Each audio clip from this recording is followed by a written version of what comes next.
Halo MotoGP lovers, selamat datang di channel FMGP Sport, channel yang akan menyajikan berita seputar dunia balap spesial untuk Anda. Jika Sobat GP terhibur dengan berita yang kami sajikan, jangan lupa subscribe dan nyalakan notifikasinya. Baiklah, langsung saja mari kita simak berita selengkapnya.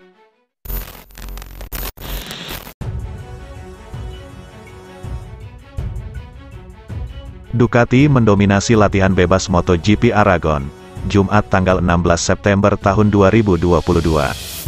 Sementara pabrikan lain yang menunjukkan kebangkitan yang pastinya akan berusaha menghambat mereka di ajang MotoGP Aragon besok.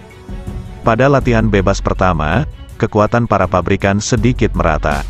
Bahkan Honda yang dicap paling lemah bisa tembus 4 teratas, melalui Takaaki Nakagami LCR Honda Team. Sementara Alex Espargaro mampu menciptakan waktu acuan 1 menit 48,686 detik. Best lap tersebut bertahan hingga lebih dari separuh sesi. Francesco Bagnaia hanya mampu memangkas gap waktu 0,012 detik. Sementara pembalap Suzuki, Alex Rins, bertengger di peringkat ketiga. Memasuki sesi kedua, para pengguna Desmosedici GP berlomba-lomba membukukan catatan terbaik di lintasan yang jadi favorit banyak pembalap. Pembalap lokal, Jorge Martin, berhasil mencetak waktu lebih baik 1,2 detik dari catatan Espargaro di FP1. Rider Pramac Racing tersebut memimpin dengan 1 menit 47,402 detik. Fabio Quartararo mendobrak dominasi Ducati setelah mengukir waktu lebih lambat 0,074 detik dari Martin. Sementara di belakangnya adalah Johan Zarco, Enea Bastianini dan Bagnaia. Penurunan grip dikeluhkan mayoritas pembalap saat sesi berlangsung. Degradasi ban pun terjadi lebih cepat, namun kendala tersebut justru tak ditemui Bagnaia. Rider yang akrab dipanggil Peko itu ingin mencari solusi, agar ban lebih awet terutama saat mengebut. Ia ingin kualifikasi di tempat paling baik sehingga bisa mempertahankan podium tertinggi musim lalu sekaligus rentetan kemenangan 4 balapan terakhir. Namun misinya tidak akan mudah mengingat lawan yang juga bernaung di bawah payung Ducati akan jadi musuh utama. Bastianini belajar dari kesalahan hari pertama, pastinya siap memberikan perlawanan.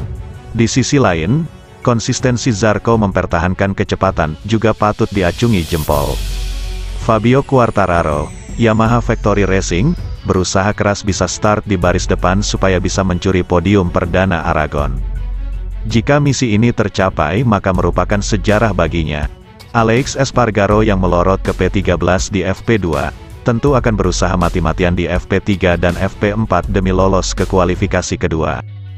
Sementara itu, sejak awal turun dalam latihan bebas, Marc Marquez tidak akan memaksakan diri. Namun ia konsisten berada di papan tengah. Pembalap Repsol Honda tentu tidak menyia-nyiakan jika ada peluang start dari 2 baris depan. Seperti yang diketahui, Marc Marquez akhirnya kembali turun di MotoGP setelah absen lama karena cedera. Pembalap Repsol Honda itu pun mengungkapkan sejumlah hal terkait kembalinya ia di Motorland Aragon. Selama 2 hari tes di Misano, pemenang 59 Grand Prix kelas MotoGP itu melahap tidak kurang 100 lap. Marquez berhasil membuat waktu lap setengah detik tertinggal dari best time Fabio Quartararo yang menjadi pembalap tercepat.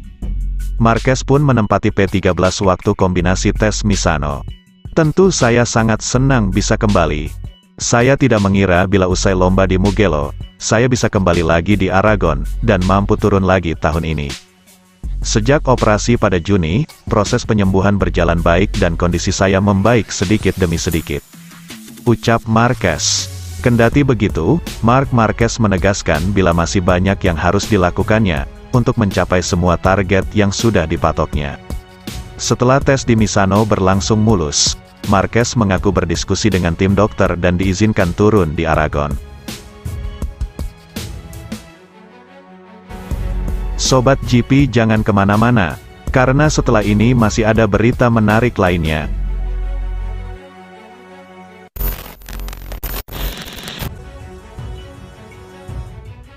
Pembalap Suzuki X-Star, Alex Rins, musim depan akan bersama dengan tim LCR Honda untuk mengarungi MotoGP 2023. Namun pilihan tersebut dianggap sebagai pilihan yang gila. MotoGP 2022 tinggal menyisakan 6 balapan lagi. Itu artinya Rins hanya memiliki waktu tersebut untuk bersama Suzuki.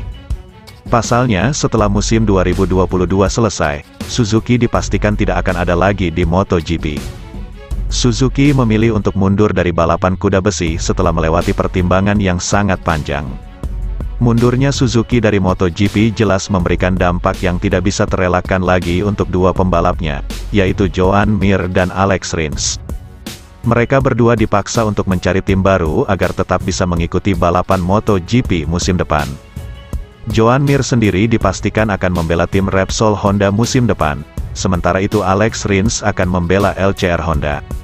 Sebenarnya Rins tidak hanya mendapatkan tawaran dari LCR Honda saja, melainkan ada beberapa tawaran masuk ke Rins. Salah satunya datang dari tim satelit Gresini Racing yang ditinggal oleh Enea Bastianini ke tim pabrikan Ducati. Namun keputusan Rins akhirnya jatuh pada LCR Honda untuk musim depan. Banyak yang menyebut pilihan Rins adalah pilihan yang gila. Lebih lanjut, Alex Rins mengaku sudah tidak sabar ingin segera menggeber motor Honda RC213V menyusul perjalanannya pada MotoGP 2022 yang terasa berat. Dua musim terakhir menjadi salah satu musim yang cukup berat bagi Rins di kelas utama MotoGP. Musim ini Rins sudah 4 kali tidak mampu menyentuh garis finish, padahal baru memasuki seri ke-13. Pembalap asal Spanyol tersebut masih berpotensi memperbaiki catatan itu mengingat MotoGP 2022 masih menyisakan 6 seri lagi. De Bekkry mengaku bahwa dirinya sudah sangat rindu menaiki podium di kelas utama MotoGP. Tercatat terakhir kali Rins naik podium adalah MotoGP Americas pada bulan April yang lalu. Saya sudah lama tidak memenangkan balapan. Saat-saat sulit ini membuatnya menjadi terasa lama, ucap Rins. Rins masih percaya bahwa di sisa 6 balapan musim ini, masih bisa mendapatkan kemenangan atau setidaknya naik podium. Di sirkuit Silverstone kami sangat dekat, kami mampu finish ke-7. Saya yakin bahwa bagian terakhir musim ini akan berjalan dengan baik, ucap Rins. Saya pikir kami bisa memenangkan beberapa balapan di sisa musim, tetapi kita lihat saja. Walau memiliki performa kurang mengesankan, Rins tentu sangat antusias menyambut episode baru dalam perjalanan karirnya di kelas utama bersama LCR Honda. Dia bahkan mengatakan sampai terbawa mimpi sudah menggeber motor RC213V di sirkuit Misano, Italia. Ya, saya menghadapinya dengan sangat antusias. Suatu hari saya bermimpi bahwa mereka membiarkan saya menguji Honda di tes Misano, kata Alex Rins. Meski beberapa pembalap kesulitan mengendalikan motor garapan para mekanik Honda, Rins yakin bisa menjinakkan RC213V dan mencetak prestasi. Saya menantikannya dan saya tahu baik Lex Marquez, Paul maupun Jorge Lorenzo bukanlah pembalap yang buruk, pungkas Alex Rins.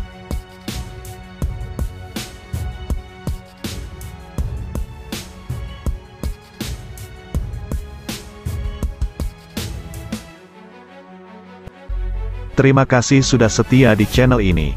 Nantikan ulasan-ulasan menarik lainnya dari channel FMGP. Jangan lupa tinggalkan subscribe-nya dan sampai jumpa.